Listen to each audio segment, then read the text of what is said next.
Hello everyone, this video we are going to be ranking every single studio album from the death metal band called Death. Florida death metal was one of the coolest fucking things to ever appear. Next to sex, Florida death metal is probably one of the greatest things ever. Honestly, I think it puts sex to shame. Florida death metal had a lot, and I mean a lot of amazing bands, such as Death, Obituary, and Morbid Angel, but the one that started it all, the pioneer of extreme, was Chuck Schuldiner's masterpiece of a project of a band of an assortment of musicians called Death. In my opinion, Death is the greatest metal band of all time, and it's produced the greatest metal albums of all time, and today we're going to be ranking all of them in a tier list. So we can see that right off the bat there's a lot wrong with this tier list. You see, there's tiers under S, so we gotta delete them. So we're deleting the row of D, the row of B, the row of C, and the row of A. So we only have S, because every single one of these albums is S tier. First off, we gotta begin with Scream Bloody Gore. That's their first album. Essentially, Death went through this type of evolving stage in their career where every single album was better than the one that came before it. So, the first one is obviously their weakest, Scream Bloody Gore, despite it being an amazing record. Scream Bloody Gore is essentially a one-song whole album type of thing. You listen to one song, and then you've pretty much listened to all of them. But despite that, that song that you just listened to is a fucking banger. And there's a lot, and I mean a lot, of just amazing songs on here. Definitely the best one is Evil Dead due to its amazing intro, but Zombie Ritual is a classic, Mutilation, mutilate a faggot, you know? He says faggot in Mutilation, so it's a great song. So, S tier. Then we got Leprosy, which is better than Scream Bloody Gore. Leprosy is a more complex record featuring heavier and groovier tracks. Definitely the most well-known track off of this album is Pull the Plug, which is an instant classic, but there's a lot. Left to Die, Leprosy, Open Casket, Primitive Ways. It's just a bunch of bangers on this album, bangers back to back. It's a more complex, larger, and more upscaled sound than Scream Bloody Gore, and it's absolutely amazing.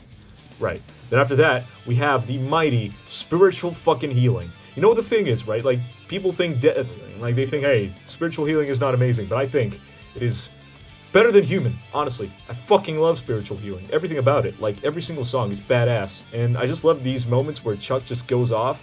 Like, on Low Life, he just fucking, you know, comes back singing, like, a pathetic excuse for a human being. And so, he did the same shit on Living Monstrosity, where it's like, some say she's naive, she's a stupid bitch. Amazing album, S. Then we have Human, which in my opinion ranks below Spiritual Healing. The reason is because I just love Spiritual Healing sound more, even though Human is a more complex and full record than Spiritual Healing. You know, Human was the first technical death metal record, so it must be given credit where credit is due, for goddamn sure. But still, like, this album is absolutely incredible. Lack of Comprehension, Suicide Machine, fucking Flattening of Emotions, Cosmic Sea, Vacant Planets. All of these songs are absolutely incredible. S tier. So, we got Individual Thought Motherfucking Patterns. This is easily the greatest solo work on any Death record because of Andy LaRock hopping in on guitar. Absolutely amazing stuff. I do not have anything to say about Individual Thought Patterns that has never been said before. It is one of the greatest albums of all time, as a matter of fact. It's just absolutely incredible. Every fucking track, whether it's fucking Overactive Imagination, such a good starter. And such a good closer being The Philosopher, which is the most well-known song on the track, being Death's first music video. Or second music video, sorry. Lack of Comprehension was Death's first, and The Philosopher was Death's second music video. It's absolutely amazing. Right. Then we have The Sound of Perseverance. Sound of Perseverance, absolutely fucking incredible record, but it's just one record that's better than it, and that is Symbolic. And this is the fucking greatest death metal tier list of all time, right? Like, Symbolic is the absolute best album in death metal history. For me, it ranks the third, just greatest heavy metal record overall. Crystal Mountain, in my opinion, is the most complete and best metal song that has ever been made by anyone ever. As a matter of fact, I rank it so highly, I genuinely think it's like the greatest composition in music history.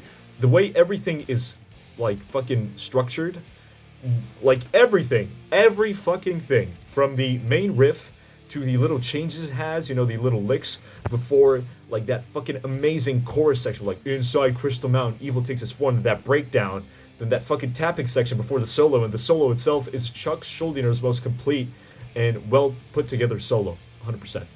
And The Sound of Perseverance, they never really talk about it too much because this one is their most popular record. It's their last record. It was supposed to be a Control Denied record because Chuck wanted to disband Death after Symbolic, but you know, instead of ending it on the highest high, they ended it on an incredibly high, which is The Sound of Perseverance. Just an incredible record overall. What do you got on here? Fucking Spirit Crusher, Flesh in the Power Holds.